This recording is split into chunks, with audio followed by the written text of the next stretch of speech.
3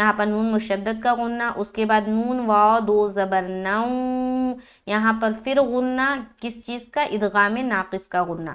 پہلا جو ہم نے غنہ کیا یہ بھی غنہ ہے لیکن یہ ہے نون مشدد کا غنہ. بتایا تھا کہ دو حرف ایسے ہیں جن کے اوپر شد یعنی کہ تشدید آ جائے تو وہاں پر غنہ لازمی کرنا ہے.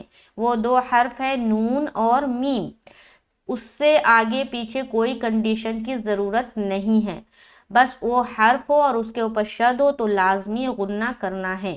جیسے کہ یہاں پر نون کے اوپر ہے شد، اس سے پہلے کوئی تنوین یا نون ساکن نہیں ہے، پھر بھی ہم یہاں پر غنہ کریں گے.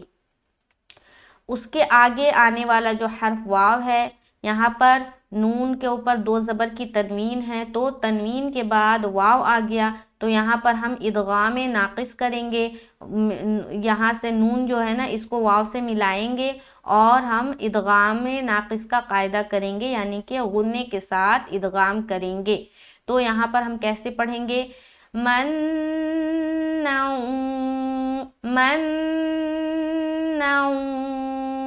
ٹھیک ہے. آگے غنہ کا بھی جو مقدار ہے نا وہ ایک الف ہے تو ایک الف کی مقدار ہم ناک میں آواز کو روکیں گے. من دونوں جگہ ہم نے غنہ کیا. آگے ولا اذلہم، واو زبر وا، لام الف مد زبر لا، یہاں پھر ادغام ناقص ہے، یہاں پر پھر مد منفصل ہے. کیونکہ حرف مد کے بعد حمزہ دوسرے لفظ کے ساتھ آ رہا ہے تو یہاں پر پھر ہم مد منفصل کا قاعدہ کریں گے.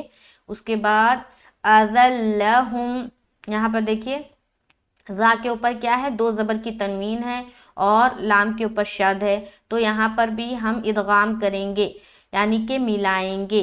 لیکن یہ ادغام کون سا ادغام ہوگا؟ غنے کے بغیر، جسے کہا جاتا ہے ادغام تام یا ادغام بلا غنہ. بلا کے معنی ہوتا ہے بغیر اور غنہ یعنی کہ غنہ کے بغیر والا ادغام یعنی کہ ملائیں گے، صرف ملائیں گے. ٹھیک ہے، سمپل ملانا ہے. یہاں پر ہم پڑھیں گے اذل لہم، یہاں پر اگر کوئی کرے اذل لہم تو غلط ہو جائے گا. کیونکہ پھر اس نے کیا کر دیا؟ غنہ کر دیا. تو یہاں پر رکاوٹ نہیں کرنی، یہاں پر پڑھ کے بس نکلنا ہے. ٹھیک ہے، تو یہاں سے دیکھیں من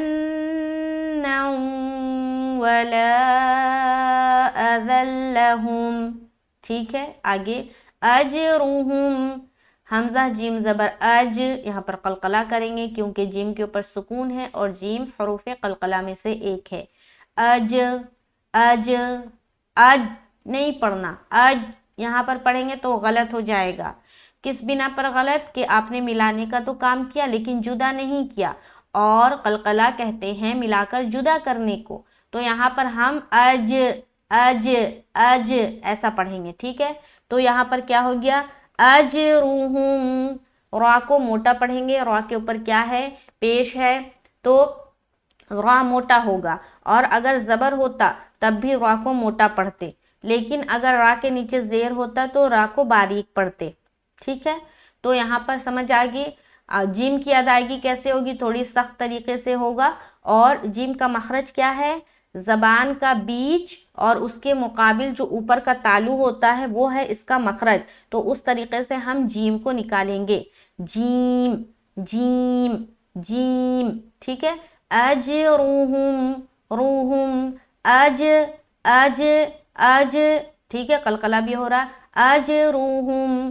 آگے عند ربہم، عین نون زیر عین، دال زبر دا. کیوں یہاں پر اخفا کیا؟ کیونکہ نون ساکن کے بعد حرف دال آ رہا ہے تو یہاں پر ہم اخفا کریں گے یعنی کہ ناک میں نون کی آواز کو چھپائیں گے. اچھا، یہاں پر دیکھیے عین کو نا بالکل حلق سے نکالیں گے. عین کا کیا مخرج ہے؟ وسط حلق، یعنی حلق کا جو درمیان کا حصہ ہوتا ہے وہ ہے عین کی مخرج. کیسے؟ عین عین عین. ٹھیک ہے، اگر نہیں ادا ہوتا تو اس کی خوب مشق کریں. اب یہاں پر ہم کریں گے اخفا. عند ربہم، ربہم، را کو موٹا کریں گے ادا، با سے ملایا ربہم.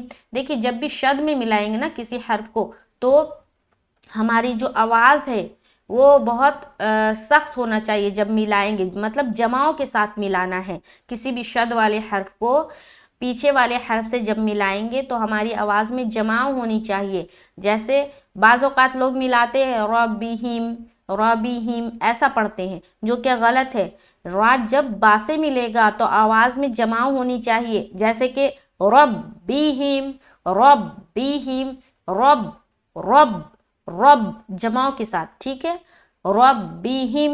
آگے ولا خوف، واو زبر وا، لام الف زبر لا، ولا خوف، خا واو زبر خو. اب یہاں دیکھیے واو کے اوپر کیا ہے؟ سکون ہے، اور سکون والے واو سے پہلے یعنی کہ واو ساکن سے پہلے کیا ہے؟ زبر ہے. کیا بتایا تھا کہ زبر کی صورت میں چاہے وہ زبر واو ساکن سے پہلے ہو، چاہے وہ زبر یا ساکن سے پہلے ہو، زبر کی صورت میں لین بنتا ہے. کیا بنتا ہے؟ حروف لین. اور لین کا قاعدہ کریں گے. اگر زبر واو ساکن سے پہلے ہے، جیسے کہ یہاں آپ دیکھ رہے ہیں، تو واو لین بن گیا. اگر زبر یا ساکن سے پہلے ہے تو یا لین بن گیا. تو دونوں صورت میں لیکن زبر ہونی چاہیے، چاہے وہ واو ساکن سے پہلے ہو، چاہے وہ یا ساکن سے پہلے ہو. زبر آنے کی صورت میں مدہ نہیں بنتا بلکہ لین بنتا ہے. اور لین کو کیسے ادا کرتے ہیں؟ نرمی کے ساتھ جلد پڑھنا ہے اور معروف کا بھی خیال رکھنا ہے. 3 باتیں لین کے حوالے سے یاد رکھنی ہے: جلدی، نرمی اور معروف. جیسے کہ یہاں پر ہم پڑھیں گے خو. اب کوئی یہاں پر ایسے پڑھیں گے کہ جیسا لگے گا واو مدہ ہو گیا، خو ایسے پڑھیں گے، خو ایسا نہیں پڑھنا بلکہ خو. کیا پڑھیں گے؟ خو خو خو. فن، فا دو پیش فن. اب یہاں پر دیکھیں دو پیش کی تنوین، اس کے بعد حرف عین آ رہا ہے، تو یہاں پر ہم اظہار کریں گے، نون کی آواز کو ظاہر کرنا ہے اور آگے کو چل دینا ہے، یہاں پر رکاوٹ نہیں کرنی.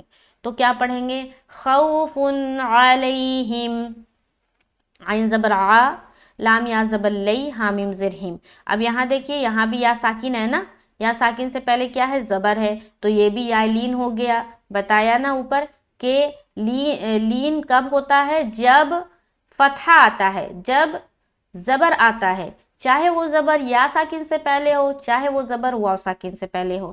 یہاں واو ساکن سے پہلے زبر آیا، واو لین بن گیا. یہاں پر یا ساکن سے پہلے زبر ہے تو یا لین بن گیا. اور دونوں کو ایک ہی طریقے سے ادا کرنا ہے، بالکل بھی نہیں کھینچیں گے. تو یہاں کیا پڑھیں گے؟ علیہم علیہم ولا خوف علیہم.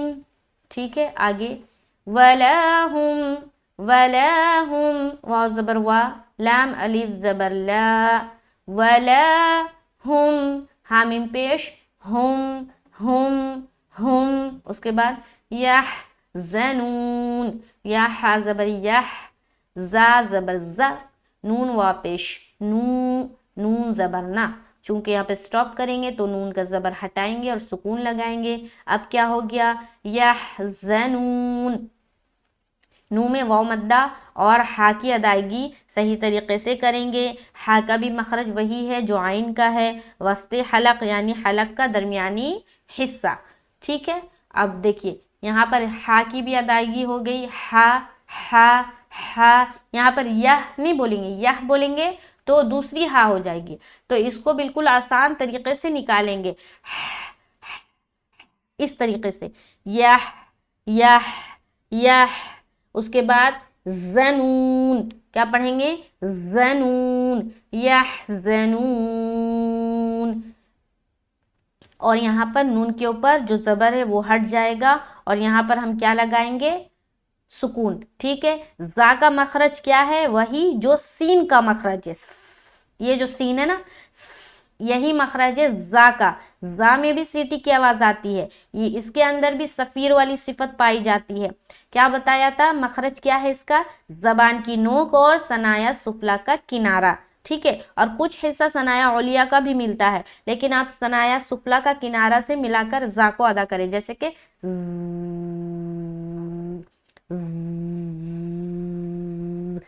زا زا زا. ٹھیک ہے.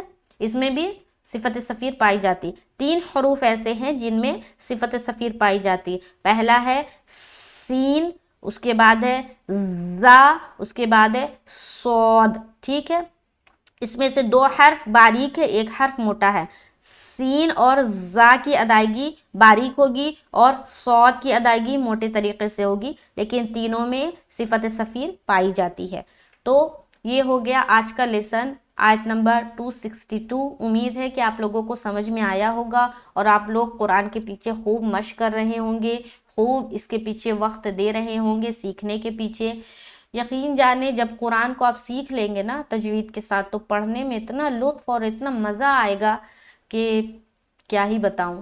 تو قرآن کو سیکھیں اور ساتھ ہی ساتھ اس کی تلاوتیں دیکھیں کریں. اور سب سے پہلے تو نورانی قاعدے کو سیکھنا ہے. اگر تجوید سیکھنا ہے نا تو نورانی قاعدے کو رٹ جانا ہے. اس کے بعد اور بھی ایڈوانس لیول کی جو تجوید کے جو قواعد ہوتے ہیں وہ بھی آتے ہیں، جو باریکیاں ہیں، لیکن پہلی فرصت میں تو آپ کو نورانی قاعدہ کو پڑھنا ہے. ٹھیک ہے، تو میں بہت ہی آسان طریقے سے بتا رہی ہوں. امید ہے کہ آپ لوگوں کو سمجھ میں آ رہا ہوگا. پھر بھی اگر لیسن کے بیچ میں کچھ سمجھ میں نہیں آتا ہو تو آپ کمنٹ کریں، انشاءاللہ تعالیٰ اس چیز کو میں پھر سے آپ کو سمجھانے کی کوشش کروں گی. تو آج کا لیسن یہاں پر کمپلیٹ ہوتا ہے. مجھے دعاؤں میں یاد رکھے، قرآن کے پیچھے خوب محنت کرے. اللہ تعالیٰ میری اس محنت کو قبول فرمائے اور میرے کسی بھی ویڈیو سے کچھ بھی سیکھے. اگر آپ کو لگتا ہے کہ آپ نے یہ صحیح کیا ہے میری ویڈیو سے تو اس کو ضرور شیئر کرے. اگر آپ کے شیئر کرنے سے کوئی اور لوگ سیکھے گا تو اس کا اجر آپ کو ملے گا، ہے نا. اچھی چیزوں کا جو شیئر کرنا ہوتا ہے نا اس سے آپ کو ثواب ملتا ہے. اور اگر بری چیزوں کو شیئر کر رہے اور لوگ بری چیزیں سیکھ رہے تو اس کا بھی آپ کو حساب دینا ہے. تو جو بھی چیزیں آپ شیئر کریں نا سوچ سمجھ کر اور دیکھ کر شیئر کریں کہ کیا چیزیں اچھی ہے کیا چیزیں بری ہیں. تو چلیے اللہ تعالیٰ ہمیں اور آپ کو سیکھنے سکھانے کی توفیق نصیب عطا فرمائے. آمین ثم آمین. مجھے اپنی خاص دعاؤں میں یاد رکھے. السلام علیکم ورحمۃ اللہ وبرکاتہ.